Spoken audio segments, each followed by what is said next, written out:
देखिए आज का टॉपिक जो है अंतर्राष्ट्रीय व्यापार है, ठीक है ना। आवाज दो, खाया पिया खानदान की तरह, ठीक है। अंतर्राष्ट्रीय व्यापार, तो अंतर्राष्ट्रीय व्यापार को समझने से पहले हमको समझना का वास्तविक बात है कि ये व्यापार है क्या, ठीक है।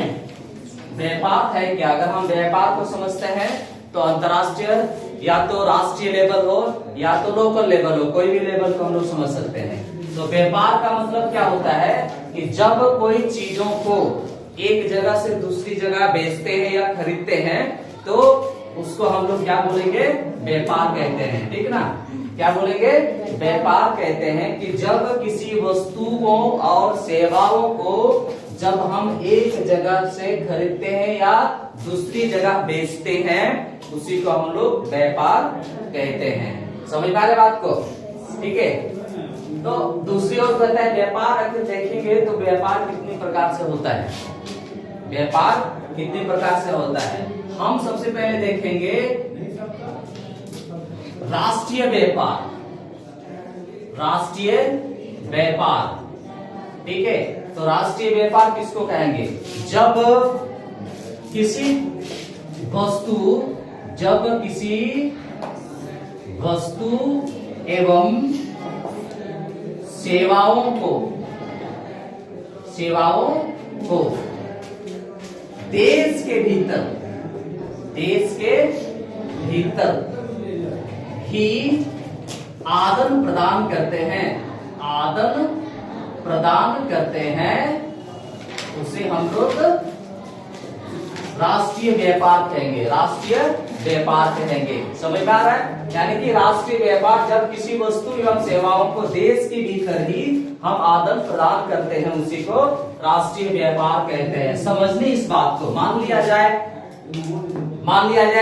गिरिडीह को लेते हैं, ठीक है। गिरिडीह में क्या है, कोयला है, गिरिडीह में क्या है, कोयला है, ठीक है। मुंबई में क्या है, कपड़े उद्योग है ना, कपड़े उद्योग है। तो हम मुंबई के कपड़े को गिरिडीह में लाएंगे, ठीक है, और गिरिडीह के कोयला को मुंबई भेजते हैं।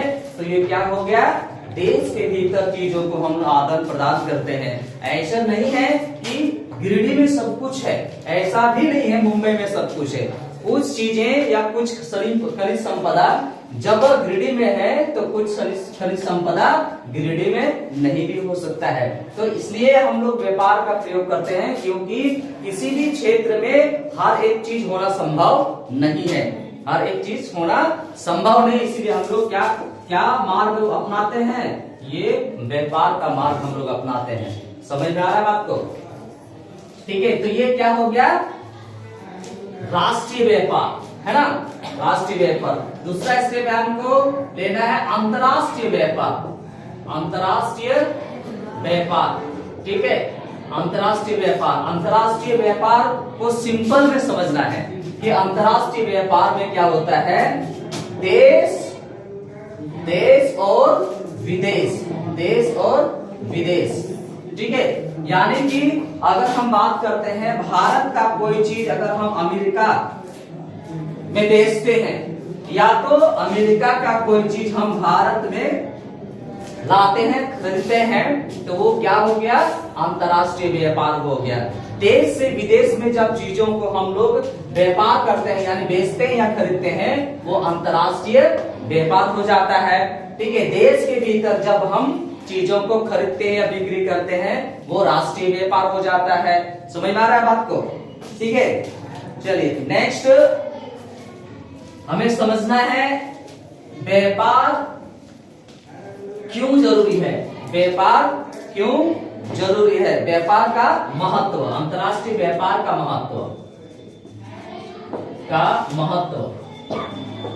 ये आखिर है क्या, ठीक है। अंतर्राष्ट्रीय व्यापार का मतलब होता है कोई भी देश, ठीक है, कोई भी देश को हम अगर उठाते हैं, भारत हो, इंडोनेशिया हो, पाकिस्तान हो, कोई भी देश हो, ठीक है। तो कोई भी देश हो, क्या सभी देशों में सभी चीज संभव है या नहीं है, नहीं है। ठीक है, हमने कहा कि अगर भारत में कोयला है, अदरक है, बॉक्साइट है, तो क्या भारत में पेट्रोल है? पेट्रोल नहीं है। ठीक है, तो पेट्रोल नहीं है तो क्या हम भारत में गाड़ी, जितना भी गाड़ी चलती पेट्रोल का गाड़ी चलता है, चल पाएगा क्या? नहीं चल पाएगा। ठीक है, इसी प्रकार अगर पेट्रोल कहाँ है? अगर ईरान में पेट्रोल है, ठीक है, तो भारत में कोयला है। भारत में क्या है? कोयला है। तो जब हम चीजों को खरीदना बिक्री करते हैं या खरीदते हैं, क्योंकि हम अपने आप में परिपूर्ण नहीं है, अपने आप में संपन्न नहीं है, हमारे पास सब कुछ नहीं है। आप एक सिंपल से भाषा में समझो, किसी घर में देखो, किसी भी घर में देखो, तो हम लोग क्या करते हैं, अगर कभी नमक घट गया है ना, तो दूसरे घर से हमने उठा लिया।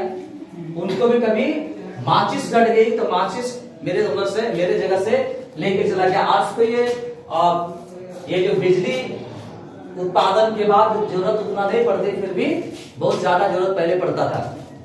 तो कहने का मतलब है कोई भी देश स्वयं में स्वावलंबी नहीं हो सकती, वो किसी न किसी प्रकार से, किसी न किसी चीज के लिए उसको कमी होगा ही, और उस कमी को दूर करने के लिए वो किसी दूसरे देश से वो आयात या निर्यात करता है। आयात या निर्यात करता है। आयात का मतलब क्या करता है? सर दिखाई नहीं दे रहे सर। आयात का निर्यात करता है, आयात या निर्यात करता है। तो आयात करता है मतलब कि वो लेके आता है, और निर्यात करता है मतलब वो बेच देता है, बेचता है ना। तो इसीलिए कहता है अंतर्राष्ट्रीय व्यापार का मतलब है कि एक देश अपने आप में परिपूर्ण नहीं हो सकता, उसको कहीं ना कहीं दूसरा देशों के साथ संबंध बना के वो उस जगह से कुछ न कुछ चीजों को व्यापार करता है। उसी को हम लोग क्या बोलेंगे? अंतर्राष्ट्रीय व्यापार कहते हैं। सिंपल सी फंडा, अंतर्राष्ट्रीय व्यापार कहते हैं। ठीक है, नेक्स्ट हमको समझना होगा कि अंतर्राष्ट्रीय व्यापार का इतिहास, ये आखिर हुआ क्या? अंतर्राष्ट्रीय व्यापार का इतिहास, ठीक है, इतिहास, अंतर्राष्ट्रीय व्यापार का इतिहास ये है क्या? ठीक है, सिंपल सी बात है कि अगर प्राचीन काल में देखें, प्राचीन काल में देखें तो लोगों की आवश्यकताएं बहुत कम थी, लोगों की आवश्यकताएं बहुत कम थी। क्या क्या जरूरत था उनको? खाने के लिए क्या चाहिए था? भोजन। ठीक है, खाने के लिए क्या चाहिए था? भोजन। रहने के लिए क्या चाहिए था? मकान। ठीक है, रहने के लिए क्या चाहिए था? मकान। और पहनने के लिए क्या चाहिए था? पहनने के लिए कपड़े। ठीक है, इसलिए पुराने काल में मूलभूत आवश्यकता को कहा गया रोटी, कपड़ा, मकान। रोटी, कपड़ा, मकान। क्या आज भी यही तीनों चीजों की जरूरत है? नहीं, आज भी इस तीन चीजों की जरूरत नहीं है, केवल बहुत सारी चीजों की आपकी जरूरत है। तो जब एक इतिहास जो प्रारंभ हुआ कि जब प्राचीन काल में मूलभूत चीजों की आवश्यकता थी, रोटी, कपड़ा, मकान थी, लेकिन जब आधुनिक युग के ओर हमने अग्रसर हुआ तो बहुत सारी चीजों की आवश्यकता पड़ी। तो बहुत सारी चीजों की आवश्यकता जब पड़ी तो एक देश के नागरिक को उसी देश में सारा सम्मान या सारा चीजें प्राप्त करना संभव नहीं है, प्राप्त करना संभव नहीं है। तो इसी प्रकार क्या करते हैं कि एक दूसरे से क्या बनाते हैं? एक दूसरे से संबंध स्थापित करते हैं, संबंध स्थापित करते हैं। ठीक है, संबंध स्थापित करते हैं। कभी कभी आप लोग सुने होंगे, कभी आप लोग सुने होंगे कि जब जरूरत पड़ता है तो एक देश दूसरे देश के साथ संधि करता है। संधि समझ में आ रहा है? समझौता करता है। ठीक है, जरूरत पड़ता है तो समझौता करता है। ठीक है, चीन के साथ भारत का संधि हुआ, ठीक है, पाकिस्तान के साथ संधि हुआ, ठीक है, ऑस्ट्रेलिया के साथ संधि हुआ। तो अगर ये संबंध स्थापित नहीं होगा एक देश से दूसरे देश के साथ तो चीजों के आदान प्रदान संभव नहीं है। जब चीजों के आदान प्रदान संभव नहीं है तो भारत का जो चीज है वो ऑस्ट्रेलिया नहीं जाएगा, ऑस्ट्रेलिया का चीजें है वो भारत नहीं आएगा। हमको ये स्टेप है कि इतिहास शुरू होता है कि जब आवश्यकता बढ़ गई मनुष्यों का, तो आवश्यकता के हिसाब से बढ़ गई तो क्या होने लगा? लोग खोजना प्रारंभ कर दिया, लोग खोजना प्रारंभ कर दिया। सपोज दैट सिंपल से कभी कभी आपको सिर्फ चाहिए था कि हमको नए कपड़े चाहिए, है ना, किसी दूसरे बच्चे को देख कर हमको भी नए कपड़े चाहिए, होता है कि नहीं। अभी लोग चाहते हैं कि मेरे पास भी स्कूटी चाहिए, है ना।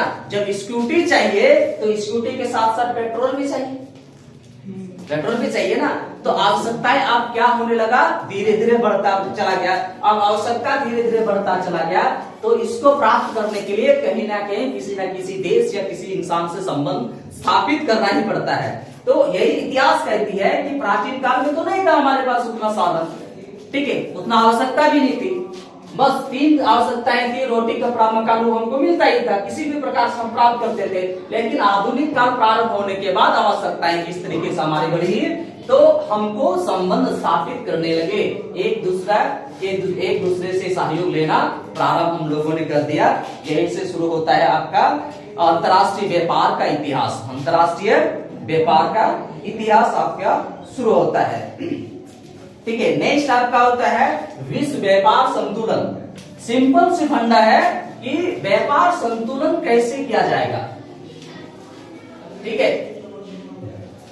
चलिए, व्यापार का संतुलन सबसे पहले व्यापार का संतुलन समझो, इसके बाद विश्व में व्यापार का संतुलन हम लोग समझेंगे, विश्व व्यापार का संतुलन समझेंगे। संतुलन का मतलब क्या होता है, संतुलन का मतलब क्या होता है, सिंपल सी फंडा है। अगर आपके पास चावल है, ठीक है, चावल है और किसी के पास दूध है, बात को समझना है, ठीक है, सिंपल सा। आपके पास चावल है और किसी के पास दूध है, तो किसी दिन आपने दूध वाले को जरूरत पड़ा चावल, दूध वाले को जरूरत पड़ा चावल, और किसी दिन चावल वाले को जरूरत पड़ा दूध, ठीक है। प्राचीन काल में भी व्यापार होती थी, बट वो व्यापार नहीं कहलाता था, वो क्या कहलाता था, वितरण। वो क्या कहलाते थे, वितरण। यानी कि अगर आपके पास दूध है, मेरे पास चावल है, तो दूध के बदले हम आपको चावल दे रहे हैं कि चावल आप लीजिए, हमको दूध दीजिए, ठीक है, और दूध के बदले हम चावल उनको दे रहे थे। लेकिन ये व्यापार का मतलब क्या होता है, ये जब हम इसको बिजनेस के रूप में देखना प्रारंभ कर दिया, बिजनेस के रूप में प्रारंभ कर दिया कि हमको चावल चाहिए, आप दूध नहीं, हमको पैसा चाहिए। बात को समझो क्या करता है कि अगर किसी के पास दूध है और किसी के पास चावल है, सिंपल से फंडा है, ठीक है। तो पहले तो चीजों का आदान प्रदान जब करते थे तो चीजों से चीज सी होती थी, उस समय भी व्यापार होता था, लेकिन ये व्यापार नाम आदान प्रदान हुआ करता था, आदान प्रदान के लिए वितरण के नाम से जाना जाता था।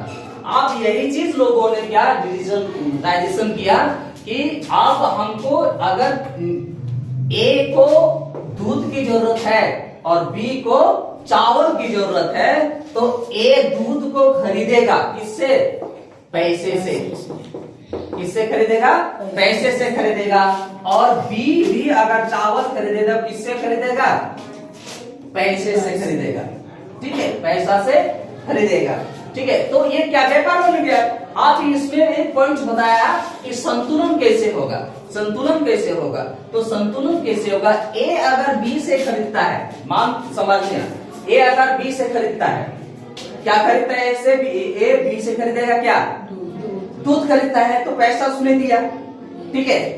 दूसरी बात कहता है कि अगर बी चावल खरीदना चाहता है, समझो यहाँ पे संतुलन कैसे बनती है, बी अगर चावल खरीदना चाहता है किससे, ए से, लेकिन ए कहता है कि मैं आपको नहीं दूंगा, हम किसी सी को देंगे, किसी सी को देंगे। बात को समझ आ रहा है। तो इसने बी को नहीं दिया और सी को बेच दिया। अब इन दोनों के बीच संबंध रहेगा, ए और बी के बीच संबंध रहेगा, संबंध टूट जाएगा ना, संबंध टूट जाएगा कि नहीं। अगर हम आपको देते हैं, आपको मेरे को देना चाहिए जब हमको जरूरत है, अगर हमको जरूरत नहीं होता तो आप सी को बेच सकते थे, लेकिन जब हम दोनों में डील चल रही है कि आपका सामान मैं खरीदूंगा, मेरा सामान आप खरीदो, फिर आप दूसरे आदमी को बेच दिए, तो यहाँ क्या हो जाएगा, संतुलन खत्म हो जाएगा। समझ आ रहा है, संतुलन खत्म हो जाएगा। तो ये क्या आपका संतुलन है। दूसरी स्टेप आपका है विश्व व्यापार संतुलन। विश्व व्यापार संतुलन में क्या कहता है कि हम लोग अपना देश के बारे में भी थोड़ा सा बात करेंगे, है ना। कि विश्व व्यापार संतुलन में क्या होता है कि अगर भारत चीन के साथ व्यापार करता है, भारत चीन के साथ व्यापार करता है, तो क्या करता है यहाँ पे चीन से क्या आता है, ऊन। जितना चीनी लोग जो पहनता है चीन तिलक तड़क झड़क, ठीक है, भारत में तो तड़क झड़क नहीं होती है। तो मान ली ऊन का व्यापार हो रही है यहाँ से, और यहाँ से क्या, भारत से क्या, मान लो दूध का व्यापार हम लोग कर रहे हैं, है ना, दूध का है। तो अगर हम इसका सामान तो खरीदेंगे तो मेरा सामान ये भी खरीदेगा, दोनों के बीच संबंध है ना। अगर ये चीन किसी और को दे दिया, थोड़ा सा बदमाशी क्या, बेईमानी किया कि नहीं आप भारत को नहीं सप्लाई करेंगे, हम किसी और को सप्लाई करेंगे, अमेरिका को दे दिया। जरूरत किसको है, भारत को, और ये किसको दे रहा है, अमेरिका को। तो क्या यह संबंध सही रहेगा, संबंध सही नहीं रहेगा। सिंपल से फंडा है ये। तो ये क्या होगा दोनों के बीच, इसके बीच क्या होगा, कटाक्ष हो जाएगा, कटाक्ष हो जाएगा कि ठीक है आपसे हम ये नहीं करेंगे, व्यापार नहीं करेंगे, आपसे किसी प्रकार के लेन देन नहीं करेंगे, ठीक है। लेकिन किसी दिन ऐसा भी हो गया कि चीन अमेरिका को छोड़ दिया, या तो अमेरिका चीन को छोड़ दिया, तो अमेरिका चीन को छोड़ दिया तो ये क्या करेगा, इसके साथ संबंध बनाने का स्थापित करेगा कि चलिए हमसे गलती हो गया, आप मेरा सामान को ले लीजिए, हम आपका सामान को लेंगे। अब यहाँ क्या होगा, दोनों के बीच संतुलन होगा, दोनों के बीच संतुलन होगा। दूसरे स्टेप में होता क्या है कि कुछ कुछ चीजें में अप डाउन प्राइसेस का होता है। प्राइसेस जब अप डाउन होता है तो उसमें मैनेजिंग पावर होता है, दोनों के बीच अंडरस्टैंडिंग पावर होता है, ठीक है। आपका यहाँ पे सीमा है तो सीमा शुल्क आपसे भी नहीं लेंगे और हम भी आपको नहीं मांगेंगे। तो इस तरीके से क्या होता है, व्यापार में संतुलन होता है। जब व्यापार में संतुलन होता है तभी व्यापार चलती है, चाहे वो राज्य लेवल का हो, चाहे वो देश लेवल का हो, चाहे विदेश लेवल या विश्व लेवल का। समझ में आ रहा है बात को। तो इसको हम लोग अंतर्राष्ट्रीय व्यापार के संतुलन कहते हैं, ठीक है। अंतर्राष्ट्रीय व्यापार का जो तरीका है कितने प्रकार का हो सकता है। व्यापार तो व्यापार है, हम एक देश से दूसरे देश को चीजों को भेजेंगे, व्यापार ही होगा।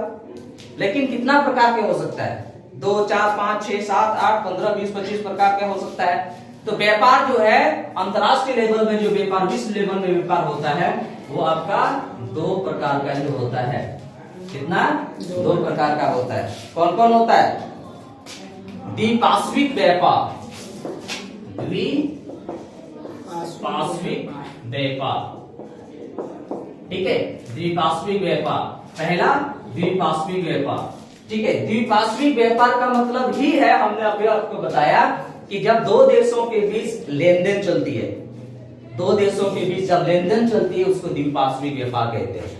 समझ में आ रहा है आपको, सिंपल सा, इतना सुंदर भाषा नहीं समझेगी तो चुल्लू भर पानी में डूब मरो, ठीक है। और दूसरा को बहुपार्श्विक व्यापार, बहुपार्श्विक व्यापार, ठीक है। बहुपार्श्विक व्यापार का मतलब क्या हो गया कि कोई भी देश किसी भी देश से लेन देन कर सकता है, कोई भी देश किसी भी देश से लेन देन कर सकता है। भारत हो गया, इंडोनेशिया हो गया, चाइना हो गया, ऑस्ट्रेलिया हो गया, है ना। जब 2 देशों के बीच ए और बी के बीच जब व्यापार होता है, किसी भी प्रकार का, कोई भी अदरक हो, वेबसाइट हो, यूरेनियम हो, कोई भी चीजों का लेन देन होता है 2 देशों के बीच, वो द्विपार्श्विक व्यापार हो गया। क्लियर, समझ आ रहा है, ठीक है। बहुपार्श्विक कौन है कि एक देश कोई भी देश से, 2-4 देशों से, भारत से, इंडोनेशिया, पाकिस्तान से, कहीं से वो व्यापार करता है तो वो बहुपार्श्विक व्यापार कहलाता है। समझ में आया, बुझ गई, ठीक है। तो इस प्रकार से हम लोग सारे चीजों को एक एक करके स्टडी करके चीजों को हम लोग कंप्लीट करेंगे, ठीक है। तो इसको कहते हैं व्यापार या अंतरराष्ट्रीय व्यापार। समझ में आई आपको।